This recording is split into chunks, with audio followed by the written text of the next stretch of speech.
네, 안녕하세요. 류병주입니다. 여러분과 함께 지금부터 이제 현대 계열사 HMAT에 대해서 강의를 하도록 할 건데요. 짧게, 오리엔테이션 같은 경우는 너무 길게 하면은 여러분 집중력이 떨어지기 때문에 최대한 진짜 여러분들이 지금 이거를 보고 계실 때 분명히 시간이 얼마 안 남았을 거예요. 그래서 쓸데없는 얘기는 최소한 줄이고요.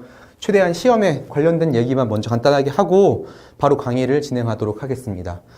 먼저 인적성의 시험의 특징에 대해서 간단히 설명을 해드릴게요. 여러분들이 이거는 왜 말씀을 드리냐면은 시험 공부하는 방법과 시험을 좀 바라보는 자세가 좀 달라져야 되거든요. 여러분들이 그동안에 생각하는 게.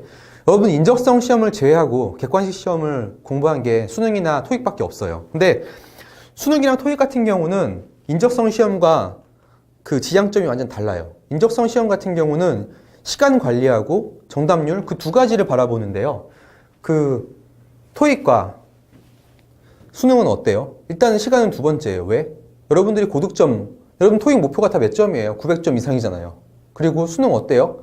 그래서 인서울 대학교를 하기 위해서는 웬만하면 한두 개, 세 개, 그죠? 한 개 틀리면 요즘 2등급 나오는 과목도 많잖아요. 그렇기 때문에 기본적으로 다 맞는 걸 목표로 시험을 본단 말이에요. 토익도 마찬가지고요. 그죠? 근데 하지만 인적성 같은 경우는요, 문제를 주어진 시간 내에 전부 다 푸는 건 불가능하고요. 또 다 맞히는 건 더더욱 불가능해요. 그렇기 때문에 문제를 접근하는 방법 자체가 완전 달라지거든요. 근데 그걸 감안하지 않고 나는 무조건 시간 내에 차근차근 순서를 다 풀 거야. 이런 식으로 접근하시는 분이 있거든요. 근데 그런 마인드를 가지고 인적성을 접근하는 순간요, 이미 반은 지고 들어가는 거예요. 무조건 뭐예요? 인적성 시험은요, 시간이 점수예요. 명심해 주세요. 시간이 점수거든요. 그렇기 때문에 여러분들이 주어진 문제를요, 전략적으로 푸는 연습을 하셔야 되고요. 수능 같은 경우는요, 출제를 어떻게 해요? 검토, 출제, 다시 검토, 출제 이런 식으로 계속 반복을 하면서 진짜 그거 옥석을 진짜 광날 정도로 다듬어지게 나오는 문제들밖에 없거든요. 근데 인적성 시험은요, 출제하고 대충 한번 풀어보고 여러분 시험장 앞에 그 문제가 출제가 되는 거예요, 실제로요. 그죠? 수능 같은 경우는 문제 잘못 출제하면 어떻게 되죠? 난리가 나죠. 그죠? 신문에도 나오고 뉴스에 나오고 되게 크게 사회적 이슈까지 되잖아요. 그죠? 근데 인적성 시험에는 잘못된 문제 굉장히 많아요. 하지만 문제 공개가 안 된단 말이에요. 그렇기 때문에 설사 공개가 된다고 해도 미안? 하고 끝나면 되는 거예요. 그렇기 때문에 문제의식이 좀 다르거든요. 수능하고 이런 공신력 있는 시험하고 다르게. 그럴 땐 그런 차이가 있기 때문에 여러분들이, 그리고 문제 배치도 만약에 25분 동안 20문제를 푼다. 그러면 25분 동안 그 20문제를 풀게 출제를 할까요? 그렇게 안 내거든요. 그냥 내다 보면 시간이 남을 수도 있고 시간이 모자랄 수도 있는 거예요. 그냥 그런 식으로 문제가 그렇게 잘 다듬어지지 않은 상태로 여러분들한테 딱 나오기 때문에 그 주어진 시간하고 주어진 문제하고의 관계가 완벽하지 않을 가능성이 굉장히 높단 말이에요. 그래서 작년에는 문제가 또 어려웠는데 또 올해 들어간 사람 또 출제 경향이 달라지면 갑자기 또 그 유형이 문제가 쉬워지고, 한마디로 말해서 시험장에 들어가서 문제를 보기 전까지는요, 그 문제의 상태를 여러분들이 파악할 수가 없어요. 어때요? 수능 같은 경우는 뭐가 있어요? 예비시험 같은 게 있으면 똑같이 문제를 내잖아요, 많이. 근데 그런 게 없기 때문에 결론부터 얘기하면요, 문제를 몇 분 안에 풀어야 될지 그거를 시험장 가서 여러분들이 빨리 판단을 하고요, 포기하는 문제가 있으면요, 풀지 않고 빨리 넘어가는 연습을 많이 하셔야 돼요. 그죠? 여기서 제가 지금 말씀드린 것 중에 키워드는 뭐예요? 시간 관리거든요. 시간 관리하는 연습을 굉장히 많이 하셔야 되고요. 그게 여러분들이 기존에 준비했던 시험하고 차이점이 있습니다. 그거고요. HMAT 같은 경우는요, 그런 인적성 중에서도 약간 차이가 있어요. 보통 인적성에 나오는 문제 유형이 뭐냐면요, 가장 대표적인 유형이 언어, 그리고 언어 추리, 그리고 자료 해석, 그리고 공간 도형, 그리고 수리? 그죠? 고등학교 중학교 연립방정식 문제? 그런 문제가 나오는 건데요. HMAT 같은 경우는요, 거기서 강약 조절이 굉장히 특이하게 돼 있어요. 일단, 언어 같은 경우는 다른 시험보다 지문이 약간 긴 특징이 있고요. 하지만 시간을 좀 많이 줘요. 그렇기 때문에 언어가 여러분들의 발목을 잡을 리는 별로 없고요. 그럼 문제는 뭐냐면요, 추리가 있는데 추리의 비중이 다른 회사에 비해 상대적으로 좀 작아요. 문제 수가 좀 작거든요.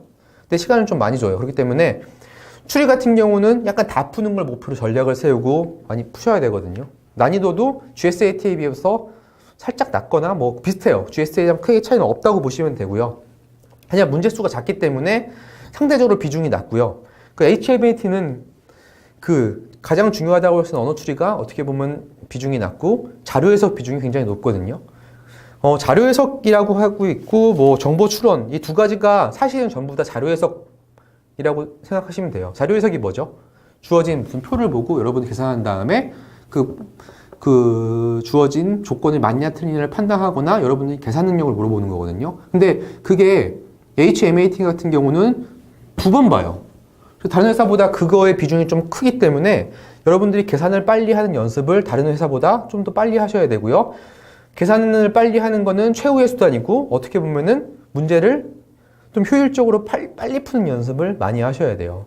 그러니까 제 강의는요, 일단은 기본적으로 계산을 빨리 하는 방법은 가르쳐 드릴 거예요. 하지만 계산을 빨리 하는 게 자료 해석 문제를 잘 푸는 방법이다라고는 저는 생각하지 않거든요. 더 중요한 거는요, 효율적으로 문제를 접근하고요, 필요한 계산만 하고, 웬만하면 계산을 하지 않고 문제를 푸는 거예요. 그래서 제 수업 시간의 첫 번째는 일단은 자료 해석 때 문제를 계산하는 방법을 설명을 해드리겠지만요, 오히려 더 중요한 거는요, 그 방법을 안 쓰고 문제를 푸는 게 더 중요하거든요. 그래서 어떻게 문제를 푸는지 한번 보시면 될 거예요. 결론은 다시 얘기하면요, 이 자료 해석 영역이 굉장히 많이 출제가 된다.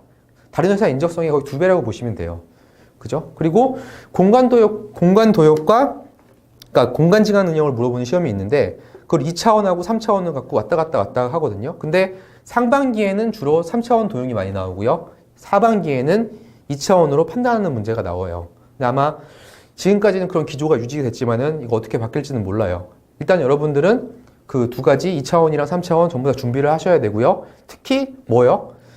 그 도식 이해 위주로, 그러니까 2차원 문제 갖고 왔다 갔다 하는 거 위주로 지금 연습을 많이 하셔야 될 거예요. 왜? 작년 하반기에는 그 문제가 나왔기 때문에. 그죠? 그렇게 되고요.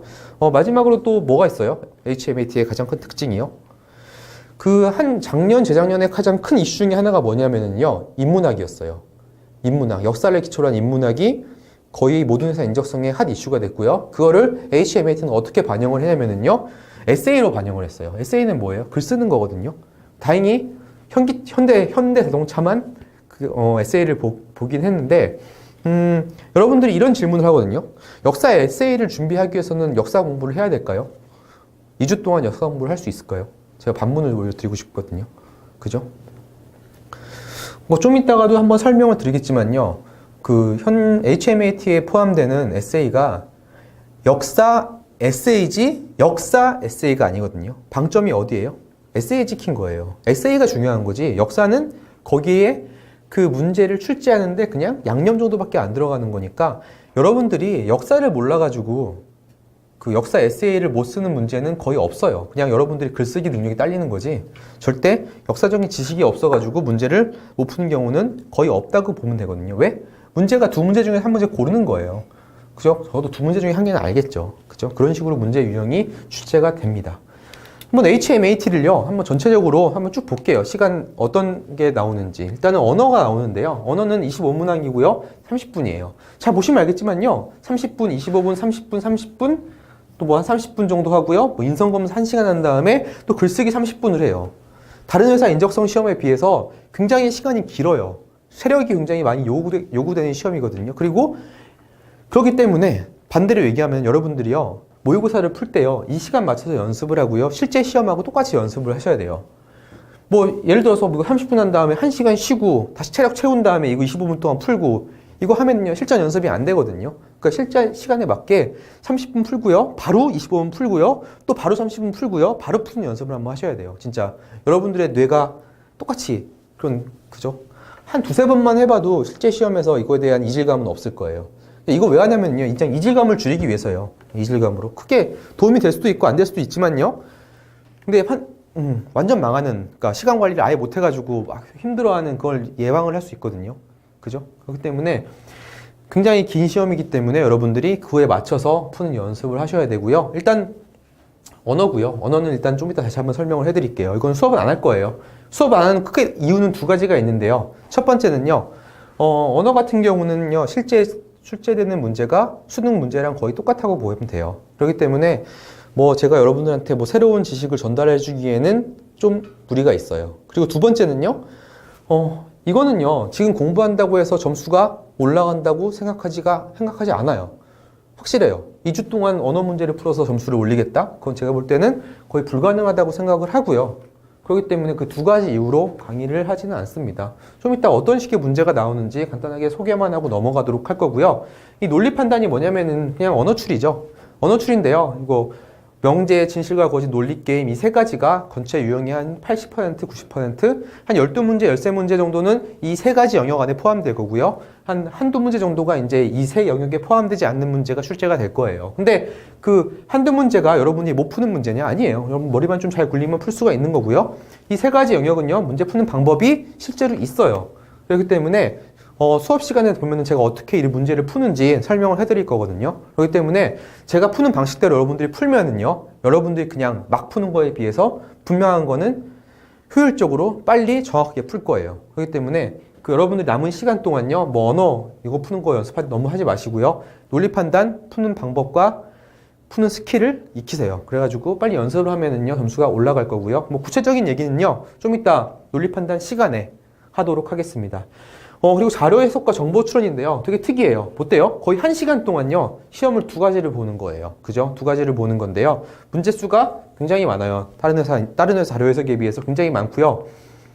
이건 성인용 구몬 수학이거든요. 여러분들이 뭐 곱하기 나누기 이런 거 잘 해본 적 없어요. 여러분 해본 적 없기 때문에 이런 부분요, 분명히 이질감이 느끼시는 분이 굉장히 많을 거고요. 한 번도 여러분들이 이걸 푸는 방법에 대해서 배워본 적도 없고요. 어떤 식으로 접근하는 게 효율적인가에 대해서 여러분이 생각해 본 적도 없을 거란 말이에요.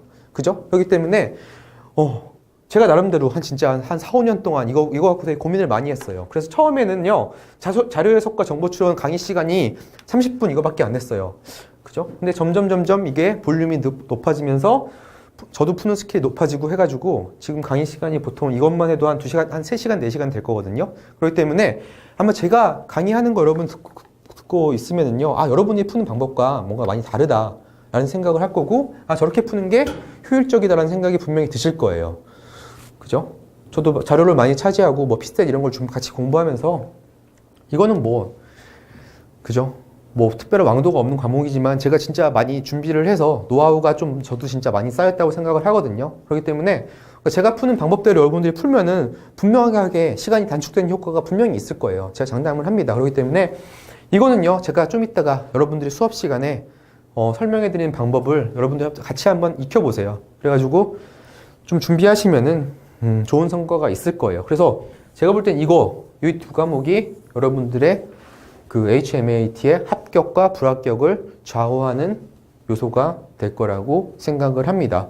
그리고 공간지각과 도시기에는요, 제가 간단하게 뒤에 가서 어떤 식의 문제가 출제가 되고 이런 거 풀기 위해서 어떤 식으로 접근을 해야 되는지 설명만 해드리고 넘어갈 거예요. 그 이유는요, 그 시간에 얘기할 거고요. 여러분들도 제가 왜 이거를 이렇게밖에 할 수 없는지 충분히 이해하실 거라고 판단을 하고요. 그죠? 왜 이거는 이렇게 가르쳐라는 말은 안 하실 거라고 믿습니다. 그죠? 이유는 뒤에 가서 설명을 할 거고요. 인성검사 같은 경우는 거의 모든 회사 인성검사가 동일하죠. 그냥 솔직하게 푸는 게 가장 큰 방법이라고 생각을 하고요. 이건 어떻게 보면 꼼수인데요.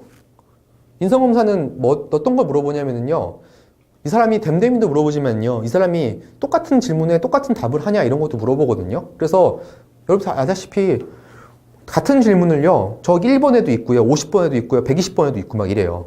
그죠? 근데 그거를 각각 다르게 타는 사람이 있단 말이에요.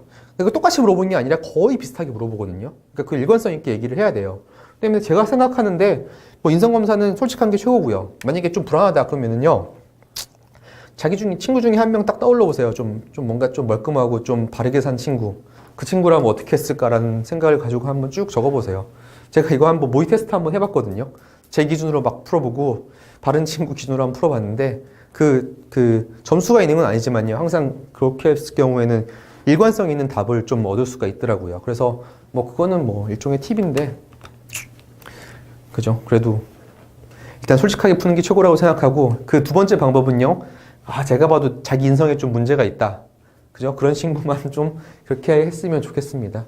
별거 아니니까 이거는 그냥 시간 내에 빨리 푸셔야 됩니다. 60분에 112문제니까 여러분들이 이렇게 깊게 심사숙고할 시간 없어요. 바로바로 그냥 빡빡 짚고 넘어가셔야 됩니다. 이건 한번 연습 한번 해보세요. 이거는요, 그렇지, 연습까지 할 거 없고, 그냥 인터넷 가서 인성검사 한번 쳐보면 쭉 자료가 나오는데, 거의 모든 회사 인성검사가 동일하기 때문에, 크게 중요한 건 아니라고 생각을 하고요. 예. 마지막으로 역사 에세이 있는데요. 뭐 뒤에 가서 조금 더 지금부터 한 5분 정도 있다가 설명을 해드릴 건데요. 그때 한번 보시면 될 거라고 생각을 합니다. 언어 이해인데요. 언어 이해 같은 경우는 좀 일단은 강의를 안 할 거니까 어떤 문제가 나오는지 한번 설명을 해드릴게요. 뭐 25분, 30분인데요. 절대 시간 부족하지 않아요. 여러분들이 그냥 좀 읽는 능력만 조금만 그냥 좀 익숙하게 되다 보면 시간은 안 모자라니까 너무 시간 걱정하지 마시고요. 실제로 여기서 점수가 크게 갈리지는 않아요. 그죠? 생각해 보면은 뭐 언어, 그러니까 모의고사 같은 거 봤을 때 실제적으로 그 점수 폭이 가장 작은 과목이 언어 영역이거든요. 그렇기 때문에 뭐 나는 못하는데요. 근데 그런 분이 있을 수도 있어요. 하지만 근데 반대로 얘기하면 2주 동안 어떻게 키울 건데요. 그죠? 그건 어떻게 할 수 없는 영역이기 때문에 그냥 문제 유형만 좀 익히고 그냥 익숙할 정도만 하고 시험장에 들어가는 거를 추천드리고요. 대부분 전부 다 뭐예요? 요까지는 거의 대부분요. 뭐 글의 내용 파악, 글 완성하기, 문단 배열하기, 어휘 문장 수정하기는 거의 어디 나오는 문제예요? 수능에 거의 나왔던 문제들이고요. 여러분들 이 문제 지겹게 많이 풀어봤을 거예요. 그래서 크게 할 얘기는 없고요. 뭐 특징이 있다, 뭐 개요 만들어가지고 보고서 하는 거 이런 거 문제 있는데 모의고사 문제를 풀어보시면요, 이런 문제가 나오네라고 생각할 거예요. 대표적으로 이런 문제 나와요. 뭐 글의 주제로 적정하는 것은 뭐 있냐, 그죠? 이거 어떻게 읽어야 돼요? 여러분들의 글 쓰는 것과요, 여기에 나오는 글 쓰는 사람들의 차이점은 뭐냐면요, 여러분은요 한 문단에 쓸데없는 얘기를 굉장히 많이 해요. 다양한 주제를 얘기하는데 거의 모든 이런 문제에서는요 한 문단의 주제는 하나씩 있어요.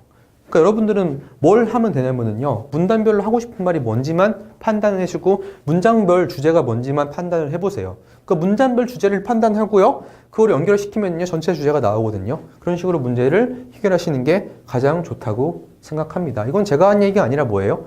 저도 고등학교 뭐 언어 시간에 맨날 이 연습 많이 했을 거예요. 저도 이 연습 많이 했고요. 그죠? 이 연습만 하는 거니까 단기간에 될 거라고 생각하지 않지만 이 방향으로 문제를 읽어주시려고 노력을 하셔야 됩니다. 그리고요, 뭐 뒷부분에 이어질 내용은 뭐 봐셔야 돼요? 뭐 그것도 마찬가지로 문단이 하고 싶은 얘기가 뭔지 쭉 보고, 아니면 뭐예요? 그건 뭐 여기는 없는데 뭐 그러나 그리고 이런 식으로, 왜냐하면 이런 식으로, 이거는 문단이잖아요. 문단은 그게 없지만 문장에는요 뭐 그러나 뭐 그리고 뭐 그런 식으로 시작을 어떻게 하는지가 중요하죠. 그거 위주로 보시면 되고요. 이렇게 문단이잖아요. 문단은 역시 뭐가 와야 돼요? 주제가 오는 거예요. 이거는 뭐예요? 그 다음 문장의 주제가 뭐냐 하잖아요. 그죠? 그러니 결론부터 얘기하면 뭐예요? 결론만 얘기하면 이거 주제가 뭔지, 그죠? 그걸 차근차근 판단을 하시면 되는 문제입니다. 그리고요, 뭐 이어질 문단 순서로 맞는 거 마찬가지죠. 이것도 어떻게 하는 거예요? 각 문장의 주제가 뭔지. 누누이 말하지만요, 시험에 나오는 모든 문장은요, 이 주제가 다 한 개씩 있어요. 그래서 여러분들은 문단의 주제를 정할 수가 있어요. 아마 여러분들이 글 쓴 거에는 반대가 되겠죠. 그래서 어떻게 돼요? 문단의 주제가 있으면은요, 그 관련된 내용만 그 문단에 적어야 되는 거죠. 그 연습을 많이 하셔야 됩니다. 이런 식으로 문제가 출제되고요. 역사 에세이는요, 잘 보시면은요, 두 문제를 택하는 거고요. 한 700자 정도 쓰는 건데요. 30분이거든요. 글 쓰는 연습은 무조건 하셔야 돼요. 저도 변리사 시험 2차를 많이 봤거든요. 근데 그건 어때요? 2시간 동안 주어진 문장을 가지고 8페이지를 꽉 채워야 되거든요. 처음에 저도 공부 딱 시작했을 때 8페이지 채우라고 했을 때 말도 안 돼, 이거 어떻게 채우라고 생각했는데 한 2달, 3달 정도 글 쓰는 연습을 했더니 어느덧 저도 채우고 있더라고요. 그 문제는 뭐냐면요, 여러분이 글쓰기 연습이 안 돼서 그런 건데요. 자, 일단은 글쓰기는요, 아까도 방금 뭐라 그랬어요? 한 문단에는요, 한 가지 주제가 있어야 된다 그랬잖아요. 여러분도요, 먼저 이런 식으로 문단의 주제가 나는 뭐 쓸 건지, 이런 초안 잡고, 아시죠? 먼저 개요 먼저 잡고, 개요에 맞게 쓰는 연습을 하시고요. 개요 안 잡고 그냥 막 글 쓰는 분은 분명히 각 문단마다 복수의 주제가 있어가지고, 그죠? 글쓰기가 좀 이상해질 거예요. 얘가 하고 싶은 말이 뭐지? 그러면 못 읽을 수 있단 말이에요. 그래서 개요 먼저 작성하고, 개요 꼭 작성하세요. 거기 나는 여기에 뭐 쓸 건지 그걸 생각을 하고 정해야 되고요. 자, 문제를 한번 읽어볼게요. 실제로 뭐가 나오는지 한번 볼게요. 2014년 하반기인데요. 자, 몽골과 로마 등 두 제국의 발전이 있었던 이유, 현대차가 세계화 및 지속적인 성장을 위해서 두 제국에서 배워야 할 점을 쓰시오. 뭘까요? 이거는 뭐예요? 이거 역사 에세이예요? 제가 볼 때는 역사는 진짜 콩만큼밖에 안 들어갔어요. 여러분, 몽골하고 로마 모르시는 분 있어요? 구체적으로는 몰라도 몽골과 로마에 대해서 생각을 해보시면요. 몽골 특징이 뭐예요? 몽고가 어떻게 세계를 지배했죠? 신속 정확이죠, 얘는. 그죠? 빠르게 치고 들어가는 거고요. 로마는 뭐예요? 그 침략한 문제에서 로마가 사람 막 죽이고 막 그랬어요. 로마는 몽골이랑 반대죠. 어떤 거였어요? 그 나라의 문화를 자기가 흡수해가지고 점점점 키워나간 거잖아요. 그죠? 그러면은요, 어떻게 하면 될까요? 그럼 몽고의 특징, 나는 현대 자동차 있잖아요. 그럼 어떻게 해야 될까요?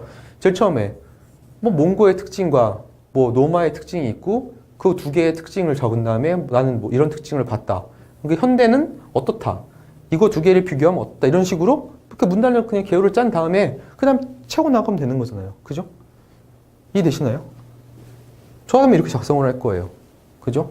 그리고 이런 거 있죠. 세계화, 지속적인 성장. 그죠? 세계화는 뭐다? 지속적인 성장은 뭐다? 간단하게 치고 넘어가는 것도 좋아요. 그죠? 그럼 세계화 뭐 하고 있다 지금 이런 것도 써도 되고요. 그리고 잘 보세요. 두 문장 문제 2도 한번 볼게요. 뭐 신사임당은 어쩌고저쩌고 잘 알려져 있지 않다. 뭐 사후 어쩌고저쩌고 뭐 조각되었다. 본인의 관점에서 역사상 저평가되었다고 생각하는 인물에 대해 쓰시오. 그러니까 이거는 뭐예요? 신사임당이 저평가됐는데 뒤에서 부각됐지 않느냐. 너가 봤을 때는 저평가되었다고 생각하는 인물에 대해서 누구라고 생각하느냐. 하나만 몇 명만 찾으면 되는 거 아니에요? 몇 명만. 그죠? 그죠? 뭐가 있을까요? 뭐 예를 들어서 우리나라는 약간 옛날부터 무슨 기술을 천대했다. 뭐 장영실 이런 식으로 해가지고 왜 천대됐는지. 그죠? 배경을 벗고 쓰고 저평가되어서 인물에 대해 쓰시오. 그리고 뭐랑 엮어야 돼요? 거기에 장점을 찾아야 되고 현대는 우리는 앞으로 뭘 해야겠다. 이거는 뭐예요? 에세이잖아요. 근데 여러분 왜 쓰는 거예요, 이거요? 입사하려고 쓰는 거죠? 뭐든지 이거는요, 여러분 그죠? 면접에서 물어봤을 때 취미가 뭐예요? 저 축구 완전 좋아해요. 이런 거 있잖아요. 그거에 관심 있나요? 기업에서는요? 기업에서는 항상 무슨 얘기 해야 돼요? 나 축구 완전 좋아하고요. 회사에서는요, 협동력과 이런 게 필요하다고 생각해요. 그래서 합치면은요, 내가 최고예요. 이런 거로. 그래서 내 얘기, 회사 얘기, 그래서 내가 돼야 된다. 이런 얘기를 항상 크게 흐름을 얘기를 해야 되는 거잖아요. 마찬가지로 역사 에세이도 뭐예요? 일단 물어본 건 다 써야 돼요. 질문에 저평가되었던 인물에 대해서 쓰시고 마지막은 뭐예요? 그래서 나는 여기에서 누구를 저평가됐다고 생각합니다. 이렇게 쓴 거고요. 그 앞에는 뭐에 대한 얘기가 들어갈까요? 기업에 대한 얘기도 잠깐 넣어줘야겠죠. 그죠? 그죠? 뭐 현대가 무슨 국내에서는 약간 저평가되고 있지만 어쩌고저쩌고 앞으로는 뭐 잘 될 수도 있지 그죠? 잘 될 수 있을 거라고 생각한다. 이런 식으로 뭔가 기업에 관련된 내용을 또 써주고 마지막에는 물어본 거를 딱 적어줘가지고 채점하기 편하게 해주시는 게 좋습니다. 실제적으로 이거 읽어볼까요? 에세이 이거는 무슨 용도예요? 무슨 용도예요? 에세이가 점수가 들어갈까요? 제가 기업 그 인사팀 친척 중에서 인사팀 친구들도 있고 동생들도 있고요. 친구들 중에서 인사팀 친구들가 있어가지고 자주 이런 거에 대해서 얘기를 해요. 그런 얘기 하는 말이 뭐냐면요. 이런 에세이라든가 에세이 같은 경우 있으면 절대 안 읽어봐요. 절대 안 읽어봐요, 진짜. 그거 어떻게 해요? 이거 하청 줘요, 하청. 여러분, 서류 심사 같은 경우 그 사람들이 못해요. 제가 있던 삼성 계열사 중에 좀 작은 데 있었는데 거기에 신규 채용 담당하는 사람 4명밖에 안 됐어요. 그 4명이서 몇천 개, 몇만 개 어떻게 봐요? 말도 안 되지. 하청 주거나 어떻게 해요? 엑셀을 돌리거나 그러거든요. 그래서 이거 읽어볼 시간은 없어요. 그럼 이게 주 용도가 뭘까요? 이거 면접장에 이거 들어가요. 면접 볼 때 담당관들이 한번 읽어보거든요. 그러니까 그때 어떻게 보면은요, 여러분 얘기 가서 여러분들이 뭔가 대답하기 좋게 쓰는 것도 나쁘지 않아요. 내가 히든 카드가 있을 거 아니에요. 나 장점. 그죠? 그러면 여기다 써놓으면 물어볼 거 아니에요. 그러면은 내가 거기에 대해서 그죠? 쓴 거죠. 그럼 여러분들이 반대로 얘기하면은요, 여러분들이 면접 준비할 때는요, 내가 에세이에 뭐 썼는지 기억해둬야 돼요. 그죠? 왜 그러면 이거 갖고 나한테 질문 던질 거거든요. 그렇기 때문에 이거 너 이렇게 썼는데 뭐 이렇게 썼냐 이런 식으로 물어볼 수 있단 말이에요. 그죠? 그렇기 때문에 에세이 어떻게 썼는지 기억을 해두시고요. 시험 면접 합격하고 이제 면접 들어갔을 때 면접에서 에세이 관련된 얘기가 물어봤을 때 대답할 수 있는 준비를 하셔야 돼요. 2014년 상반기도 어때요? 세종대왕 어쩌고저쩌고 근데 과거 시험 자 이렇게 두 줄 갖고 있는데 뭐 석굴암 전체적으로 하고 싶은 얘기가 뭐예요? 역사는요 진짜 요만큼밖에 안 들어가요. 여러분 뭐 연습해야 돼요? 에세이 글 쓰는 연습하셔야 되고요. 그리고 글씨 더럽게 못 쓰시는 분 분명히 많거든요. 저도 글씨 되게 못 써가지고 고민 되게 많이 했어요. 근데 단기간에 고칠 수 있는 방법은 하나밖에 없어요. 글씨를 쓸 때요, 이렇게 쓰면 안 돼요. 뭐 이렇게 쓰면 최악이에요. 이거 하반기 쓴 거거든요. 그럼 못 알아봐요. 무조건 대두체, 초성을 제일 크게 써주세요. 무조건. 이게 더 어때요? 이거 두 개 봤을 때 무조건 처음에 초성만 좀 크게 써줘도 인지도가 확 뜨거든요. 글씨는 잘 쓰지 않아도 뭔 얘기인지는 딱 들어와요. 그렇기 때문에 좀 첫 자음을 크게 쓰는 연습을 좀 하세요. 이런 얘기 왜 하냐면요, 채점이 안 돼요. 저도 해봐서 아는데, 채점을 하고 싶어도 뭐라고 썼는지 알아야 채점을 하지라는 생각이 들거든요. 그렇기 때문에 무조건 좀 깔끔하게, 글씨는 못 써도 상관은 없어요. 근데 알아는 봐야 될 거 아니에요. 그래서 이런 식으로 연습을 하시고요. 얼마 안 남았는데 꼭 시간 재가지고 여러분들이 몇 자 정도 쓸 수 있는지 판단을 하고요. 그걸 가지고 뭘 해야 돼요? 문단을 나누고요. 그 다음에 문단을 내가 보통 몇 문단 정도 쓸 수 있을지 한번 생각을 해보세요. 그 다음에 그걸 가지고 이걸 접근을 해야 될 거 아니에요. 그죠? 이해되시죠? 30분. 30분 정도 있으면 제가 볼 때는 5분 정도 이걸 읽고 뭐 하는 거에 써야 돼요? 개요 잡는 데 쓰고요. 한 25분 정도를 작성한다 이렇게 생각하시면은요, 충분할 거라고 생각을 합니다. 예, 역사 에세이에 너무 쫄 필요는 없고요. 그렇다고 준비 안 하면 큰일 나요. 이거는 꼭 써보고 들어가야 돼요. 30분이라는 시간이요, 30분 동안 여러분 글 써본 적이 없어요. 장담하는데 여러분은 보통 다 댓글로 한 1분, 2분 정도 글 수밖에 안 했거든요. 근데 30분 동안 쓰는 게 쉽지 않을 거예요. 예, 그럼 이것으로 오리엔테이션을 마치도록 하고요. 모의고사니까, 주로 모의고사니까 여러분들이 한번 꼭 풀어보고, 시간 내로 풀어보고, 그 다음 강의 들으셔야지, 그냥 강의 들으시면 안 됩니다. 예. 그럼 이것으로 오리엔테이션을 마치도록 하겠습니다.